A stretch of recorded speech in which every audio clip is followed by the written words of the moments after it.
বন্ধুরা, আজকে একটা নতুন গল্প নিয়ে আসলাম তোমাদের মাঝে। এটা সত্য এবং বাস্তব জীবনের ঘটনা। শেষ পর্যন্ত শোনার অনুরোধ রইল। শুনলে তোমার মধু চলে আসবে। দেরি না করে চলো শুরু করা যাক। আমার বুবু একজন সুন্দরী এবং চরিত্রবান ছিলেন। আমার বুবু আমার লেখাপড়ার খরচ জোগাড় করার জন্য একটা বড় মালিকের বাসায় কাজ করতেন। একদিন মালিক বুকে ফ্রিজে রাখা খাবার খাওয়ালেন বুবুর অনিচ্ছায়। তারপর বুবু জ্ঞান হারিয়ে ফেলে। অজ্ঞান অবস্থায় মালিক বুবুর সাথে যা করেছিল বন্ধুরা, তা শুনলে তোমাদের মাথায় কাজ করবে না। বাকি ঘটনাটি গল্পতেই বলছি। আমার বর যখন বিয়ে হয়ে যায়, আমি তখন ক্লাস 9-এ পড়ি। স্কুল থেকে ফিরে শুনি আজ বুবুর বিয়ে। আব্বা আমাকে বললেন, সোহান, ঢাকা থেকে মেহমানরা আসবে, তুই এক ছুটে বাজারে যা, রহিমকে বল তার ডেকোরেশনের চেয়ার পাঠাতে। আমি এক দৌড়ে বাজারে চলে গেলাম। রহিম চাচাকে যখন সব বলছি, দুইটা প্রকাণ্ড গাড়িকে বাজার পেরিয়ে আমাদের বাড়ির দিকে যেতে দেখলাম। রহিম চাচা বললেন, যাক শাপলার, অনেক ভালো ঘরে বিয়ে হলো, তাদের অবস্থা এবার ফিরবে। বুবুর কি সত্যি ভালো বিয়ে হচ্ছে আমি জানি না, আমি শুধু জানি বুঝি চলে যাচ্ছে আমাদের বাসা থেকে। তারপর কি হবে? কে আমাদের খাবার রেঁধে দেবে? কে আমাকে চুপি চুপি তার মাটির ব্যাংক ভেঙে আমাকে মেলায় যাওয়া টাকা দেবে? বউকে ছাড়া যে আমার জীবন চলতে পারে, আমি সেটা কল্পনাও করতে পারি না। কলেজের এক প্রোগ্রামে আমার সুন্দরী বুকে দেখে নাকি দারুণ পছন্দ করেছে এক বড়লোকের ইঞ্জিনিয়ার ছেলে। তার চাপে পড়ে তার পরিবার রাজি হয়েছে এই বিয়েতে। নইলে আমাদের মতো মধ্যবিত্ত ঘরে এত বড় আপনি হওয়ার কথা না। সবাই বলাবলি করছে বুবুর কারণে এবার আমাদের ভাগ্য ফিরবে।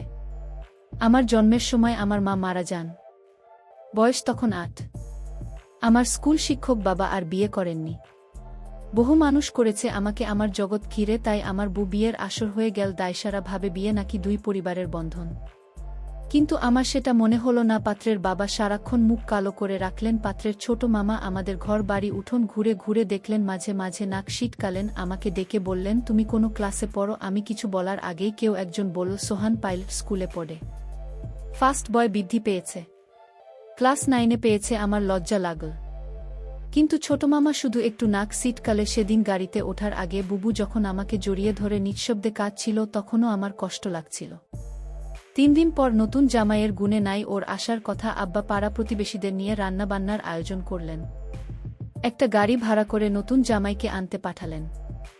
গাড়ি ফেরত এলো, নতুন জামাই আসতে পারবে না, তার কোনো জরুরি কাজ পড়ে গেছে, পরের সময় করে আসবেন। বুবু আসলো আরও মাস 3 পর। একটা সাদা রঙের গাড়ি থেকে বুবু নামা।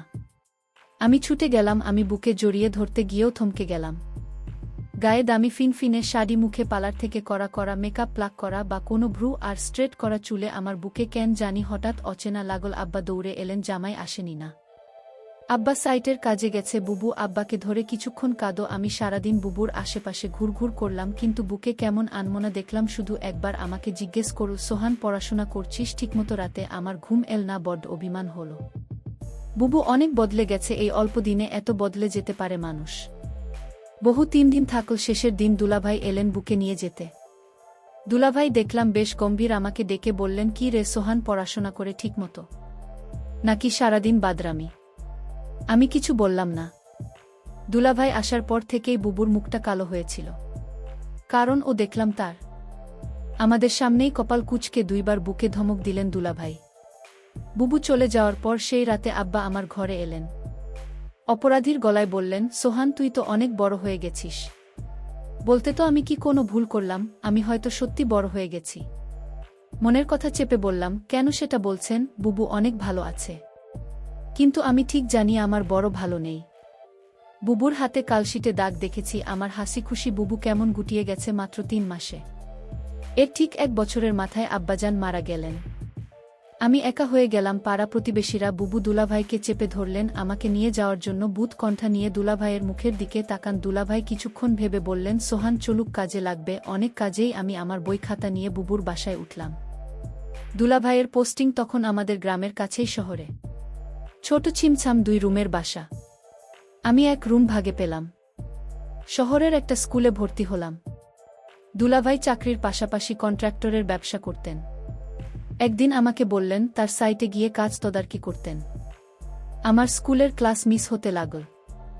আমি বইখাতা নিয়ে কাজের সাইটে চলে যেতাম। সারাদিন কাজ শেষে বাসায় ফিরে খুব ক্লান্ত লাগত। আমার রেজাল্ট খারাপ হতে শুরু হলো। বুবু একদিন ভয়ে ভয়ে দুলাভাইকে বলল, সোহান ভালো ছাত্রর পড়াশোনার ক্ষতি হচ্ছে না তো? দুলাভাই তেতে উঠলেন, গরিবের ছেলে খেতে খেতে হবে। পড়াশোনা করে কি হবে, যতটুকু দরকার ততটুকু শিখলেই হবে। বুবু তাড়াতাড়ি বলে উঠলেন, ঠিকই তো সোহান, পড়াশোনা করে প্রতিষ্ঠা পেতে সময় লাগবে। তুই দুলাভাইয়ের সাথে কাজ শেখা, অনেক কাজে লাগবে। আমি বুবুর কথায় অবাক হয়ে গেলাম, এই বুঝিয়ে আমাকে তৈরি করেছে, সবসময় বলতো পড়াশোনা করে একদিন অনেক বড় হতে হবে। পড়াশোনা ছাড়া আমার আর কোনো কাজ নেই। আজ কত পরিবর্তন! আমি দুলাভাইয়ের সাইটে কাজ দেখতে লাগলাম। ক্লাস 9-এর এক কিশোরীর জন্য নিশ্চয়ই খুব সহজ কাজ না, কিন্তু আমি শিখতে লাগলাম, সাথে পড়াশোনা করতাম। সাইটে সাইটে লোকজনের কাছে খবর পেতাম। দুলাভাইয়ের কর্মকাণ্ড নিয়ে দুলাভাই আরও কয়েকজনের সাথে প্রেম করে বেড়ায়। আমি টের পাই, মাঝে মাঝে বুবুর চাপা কান্নার আওয়াজ পাই। সকালে কিছু কিছু দিন বুবুর হাতে নতুন কালশিটে দাগ বুঝতে চেষ্টা করে আমি বুঝেছি দুলাভাই বুকে অন্যায় অত্যাচার করে আমার বুবু অনেক বদলে গেছে। আমার মনে হয় আমাকে নিয়ে বুধবারই অস্বস্তি বোধ করে কেমন পালিয়ে বেড়ায়, দেখা হলে ঠিকমতো কথা বলে না। মাঝে মাঝে দুলাভাই বুকে পালার থেকে সাজিয়ে পার্টিতে নিয়ে যায়। আমার অবাক লাগে। তবুও একটা দিন যখন বাসায় দুলাভাই থাকে না, হঠাৎ সেই পুরনো দিনের মতো তবুও তেল নিয়ে বলে, সুহানাই তোর মাথায় দিয়ে দিই। আমার চোখে পানি আসে, আমি লুকাবার চেষ্টা করি। একদিন অনেক রাতে ফিরে দুলাভাই আমাকে ঘুম থেকে ডেকে তোলেন। আমি জেগে দেখি দুলাভাই প্রচণ্ড রেগে আছে। আমাকে বললেন, হারামজাদা, তোকে আমি সাইট দেখতে যাচ্ছি আর তুই সেখানে পড়াশোনা করিস। আমি চুপ করে দাঁড়িয়ে রইলাম। হঠাৎ করে দুলাভাই আমার চুলের মুঠি ধরলেন, বলার, সাইট থেকে 1 লক্ষ টাকা চুরি করেছে কে, নাকি তুই করেছিস? আমি অবাক হয়ে গেলাম। সাইটে টাকা পয়সা সংক্রান্ত কোনো কিছুর সাথে আমি জড়িত না। আলাদা অ্যাকাউন্ট আছে। তবু বললাম, আমি কিছু জানি না। দুলাভাই, তুই জানিস না? কেন জানিস না? তুই এর সাথে জড়িত শিওর? আমার খেয়ে আমার সাথে দাওতা বাজি। দাঁড়া। দুলাভাই তার বেল্ট দিয়ে আমাকে মারতে আরম্ভ করলেন। আমি সারা জীবনে কখনো মার খাইনি। পরিবারে আদরে মানুষ হয়েছি। স্কুলে ভালো ছাত্র হয়। তারা অত্যাধিক স্নেহ করতেন। আমি দেখলাম বহু পাথরের মতো দাঁড়িয়ে আছে। দুলাভাই একসময় খ্যাত দিয়ে চলে গেলেন। আমি সারা রাত বিছানায় শুয়েও কালাম। চেষ্টা করলাম মুখ দিয়ে শব্দ না করতে। আব্বা মৃত্যুর আগে বলেছিলেন, সোহান, পুরুষ হয়ে গরিব ঘরে জন্মেছিস, সামনে অনেক কষ্ট আসবে, সব তো থাকবেই, কখনো কাটবি না, পুরুষদের কাছে নেই। পরদিন সকালে আমার ঘুম, শরীরে হালকা জ্বর নিয়ে উঠে দেখি বসে আছে আমার শিওরে, সোহান, উঠতে পারবি? আমি মাথা নাড়লাম। হ্যাঁ। তাহলে চলুন। তাকিয়ে দেখি বুবু একটা ব্যাগ গুছিয়ে রেখেছে। আমি বললাম, কোথায়? বাড়ি ফিরে যাব, চল। তুই আবার ভালো করে পড়াশোনা শুরু করবি। আমি দরকার হয় বাসায় কাজ করব। 2 জনের একটা ব্যবস্থা হয়ে যাবে। আমি অবাক হয়ে তাকিয়ে রইলাম। বুবু আমার জন্য তার স্বামীকে ডিভোর্স দিয়ে চলে এলো এবং সেই বাড়ি থেকে চিরদিনের জন্য চলে এল। তারপর বাসায় আমি আর বহু থাকি।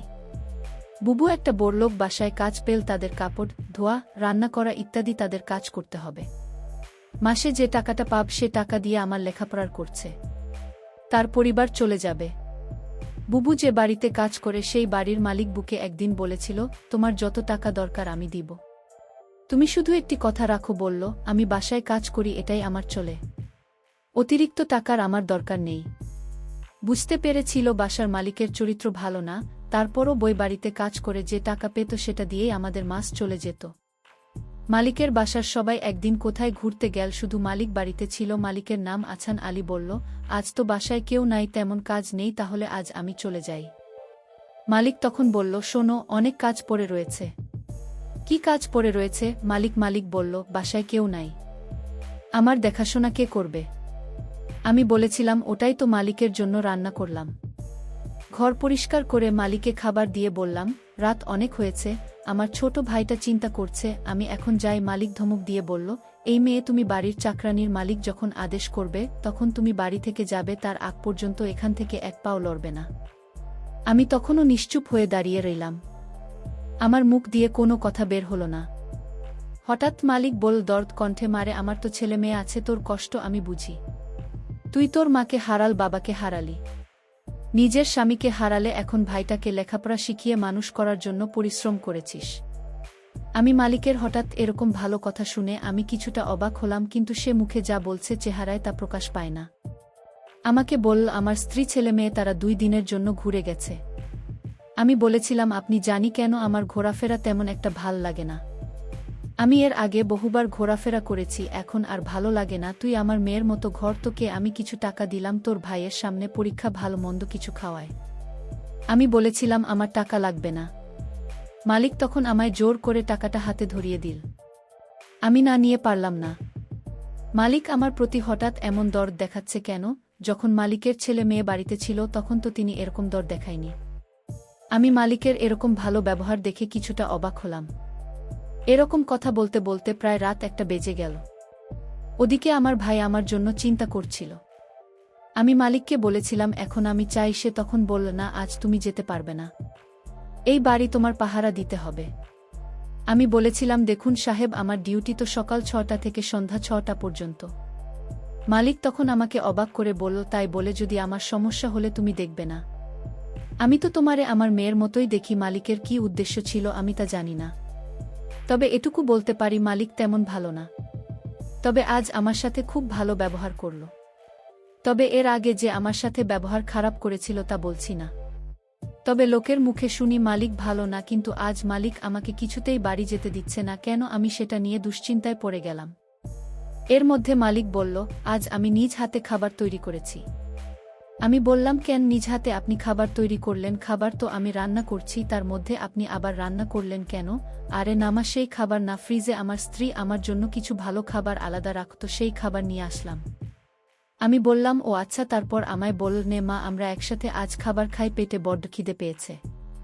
আমি বললাম, আপনি খান, আমি বরং রান্না করা খাবার খাই। মালিক তখন আমার সাথে বায়না করে বলল, দেখো তুমি যদি আজ আমার দেওয়া খাবার না খাও তাহলে বুঝ তুমি শুধু তাকে ভালোবাস, এ বাড়ির মানুষদের ভালোবাসো না। আমি তার কথায় কিছুটা অবাক হলাম।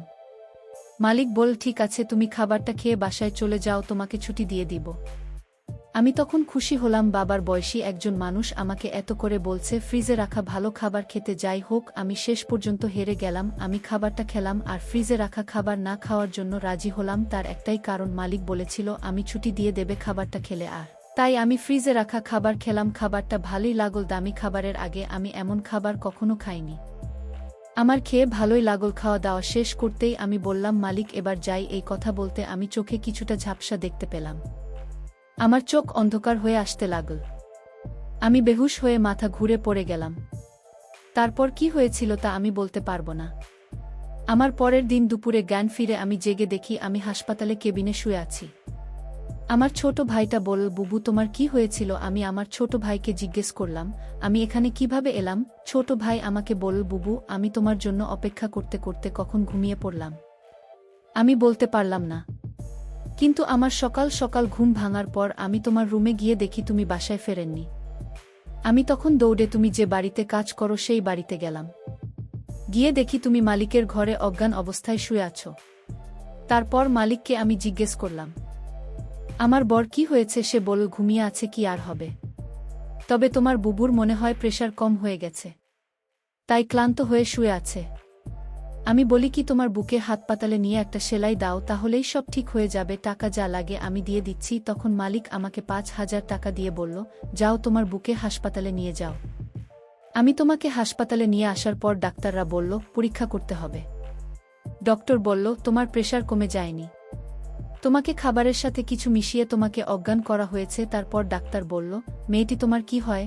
আমি বললাম, আমার বর বোন, তোমার সাথে আর কেউ আসেনি? না ডাক্তার বাবু, আমি ছাড়া আর কেউ নাই। আমি ডক্টরকে জিজ্ঞেস করলাম, কি হয়েছে আমার বুবুর বলেন ডক্টর। ডক্টর বলল, তোমাকে বলা যাবে না। আমি আমার ছোট ভাইয়ের কথা শুনে বুঝতে পারলাম আমার সাথে কি ঘটেছিল। মালিক আমার সাথে এরকম অসম্মানজনক আচরণ করল।